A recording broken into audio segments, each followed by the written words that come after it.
எத்தனை வழிகளடா, அதில்தான் எத்தனை குடிகளடா. ஓடினேன் ஓடினேன், சென்னையின் எல்லை வரை ஓடினேன். என் ஓட்டத்தை நிறுத்தி இருக்க வேண்டும், பாட்டத்தை போக்கி இருக்க வேண்டும், என் வாழ்க்கை பாட்டத்தை மாற்றி இருக்க வேண்டும்.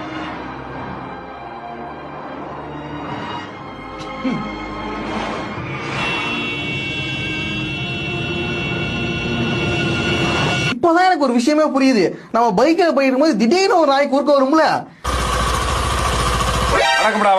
தேனில இருந்து அது ஏன் வருதுங்கிற காரணமே எனக்கு இப்பதான் புரியுது. அந்த நாய்க்கு ஏதாவது ஒரு இது மாதிரி ஒரு துரோகம் நடந்திருக்கும் போல, அதனால குறுக்க வந்து சாகலான்னு வந்திருக்கு. எல்லாமே அதை மறக்கத்தான், அவளை மறக்கத்தான், என்னை மறக்கத்தான்.